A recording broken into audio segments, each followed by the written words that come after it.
کلاسیکیت کے اوپر ہم نے بات کر لی، اور اس کے بعد پھر ہم نے اب یہ دیکھنا ہے کہ وہ کون سے فن پارے ہیں جو کلاسک کہلاتے ہیں، جنہیں سب سے پہلے کلاسک مانا گیا۔ تو ان میں سب سے پہلے جو کلاسک کا درجہ اختیار کیا جن فن پاروں نے، ان میں اوڈیسی ہے، اس کے بعد الیاڈ ہے جو یونانی ہے، پھر والمیکی کی جو رامائن ہے یہاں پہ، پھر اس کے بعد مہابھارت ہے ویاس کی، اور اس کے بعد جو پرشین ہے وہ ہے فردوسی کی شاہ نامہ۔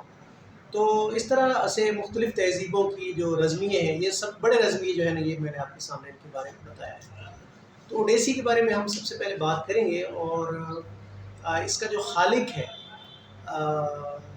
ہومر، تو اس سے ہم شروع کریں گے کہ یہ کون تھا اور کہاں سے یہ شروع ہوا۔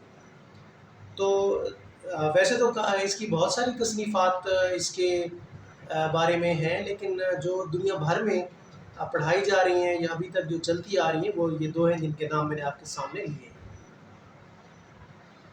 اس کے بارے میں کہا جاتا ہے کہ یہ حتمی طور پر، یعنی اس کی پیدائش کے بارے میں کوئی رائے نہیں قائم کی جا سکی، لیکن یہ کہا جاتا ہے کہ یہ 8ویں صدی قبل مسیح میں یہ پیدا ہوا، اور اس وقت ترکی کا یہ علاقہ تھا لونیا، وہاں پہ۔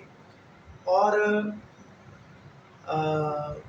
اس کے بعد یہ ہے کہ اس کا جو سب سے بڑا آپ کہہ سکتے ہیں کہ اس کا جو لفظ کا جو معنی ہے، اس کا جو نام تھا، تو یہ دریا کے کنارے ایک بستی تھی۔ ظاہر اس زمانے میں دریا کے کنارے بستی ہوا کرتی تھی، تو دریا کا بیٹا بھی اس کے نام کا مطلب ہے کہ یہ بھی بنتا ہے۔ اس کے جو حالات زندگی ہیں وہ کہاں سے ہمیں پتہ چلتے ہیں؟ وہ دنیا کا جو پہلا مورخ مانا جاتا ہے، جن کی تاریخ جو ہے وہ کتابی شکل میں ہمارے پاس موجود ہے، وہ ہے ہیروڈوٹس۔ یہ بھی یونانی ہے، اور اس نے 2 کتابیں لکھی ہیں۔ اس نے ایک لکھی ہے لائف آف ہومر، اور ایک اس کی کتاب ہے کنٹیسٹ آف ہومر اینڈ ہیسیوڈ۔ تو یہ 2 شعراء تھے یونانی، ان کا اس نے کمپیریزن کیا ہے۔ آپ اندازہ کریں گے یعنی اس زمانے میں یونان میں کس طرح کا کام ہو رہا تھا۔ تو اس سے اس کی حالات زندگی کے بارے میں پتہ چلتا ہے، لیکن پھر بھی لوگ کہتے ہیں کہ یہ صرف اندازے لگائے گئے ہیں، ورنہ حقیقت حال میں یہ کہنا اس کے بارے میں مسترد وہ بہت مشکل ہے۔ وہ اندھا تھا، مادرزاد اندھا تھا، یا وہ بعد میں اس کی بینائی ختم ہو گئی، لیکن یہ طے ہے، کیونکہ اس کا ثبوت یہ ہے کہ اس نے خود اپنی جو نظم ہے اس کے اندر اس کا ذکر کیا ہے کہ وہ خود بینائی سے محروم ہے۔ پھر اس کی جو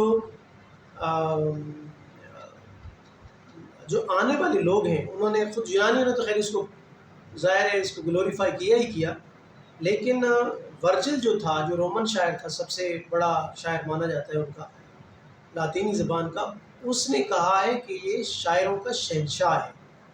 یعنی آپ اس سے اندازہ کر سکتے ہیں یہ جو ایک ٹریبیوٹ ہے۔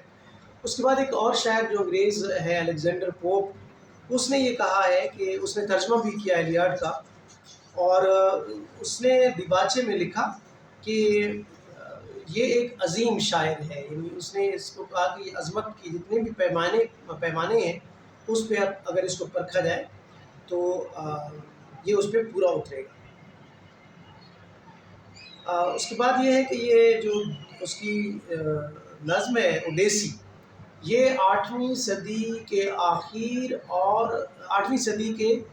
آخر اور 7ویں صدی قبل مسیح کے شروع میں، یہ یونانی چونکہ سنین الٹ چلتے ہیں تو اس لیے آپ کو پریشان نہیں ہونا، تو 8ویں صدی کے آخر اور 7ویں صدی قبل مسیح کے شروع میں اس کی تصنیف کا زمانہ بتایا جاتا ہے۔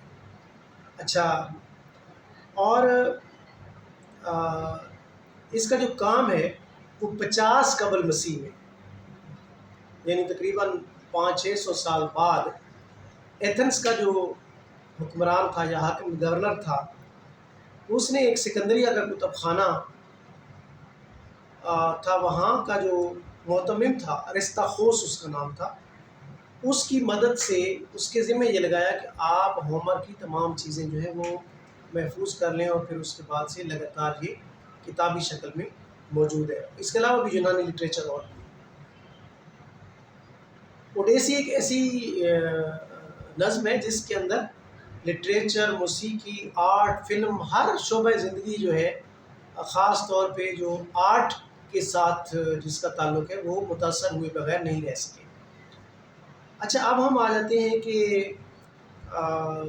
جو ایپک ہے وہ کیا ہوتی ہے. یعنی پہلے تو یہ آپ نے دیکھنا ہے کہ اوڈیسی جو ہے وہ ایک اچھا، پھر یہ فوج جب ہوتا ہے تو یہ یونان کا ایک شہر ہے لوس، وہاں پر یہ اس کو یعنی دفن کیا گیا یا جو بھی اس کی یادگار ہے وہاں پہ بنائی گئی. رزمیہ ایسی نظم کو کہتے ہیں، انگریزی میں ایپک کہتے ہیں، اردو میں اس کو رزمیہ کہتے ہیں، جس میں جنگی حالات کا بیان ہو اور وہ نظم کے اندر بیان کیا جائے جنگی حالات کو. یعنی یہ کوئی قصہ ہو جس میں بہادری کے جوہر دکھائے جائیں، جس میں قربانیاں دی جائیں، جس میں مشکلات جھیلی جائیں، اس کو کہا جاتا ہے رزمیہ. اچھا، اب ہم آتے ہیں کہ اس میں کیا کیا چیزیں ہیں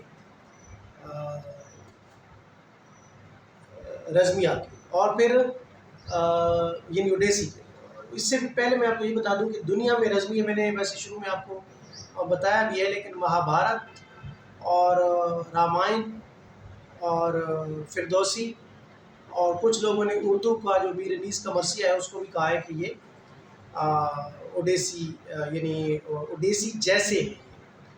تو آپ یا یہ کہہ سکتے ہیں کہ ہندوستان کی اوڈیسی ہے یا ایران کی اوڈیسی ہے. تو اس کا مطلب یہی ہے کہ یہ ہومر کو ٹریبیوٹ پیش کیا جا رہا ہے. تو آپ اندازہ کر سکتے ہیں کہ اس کی عظمت کا.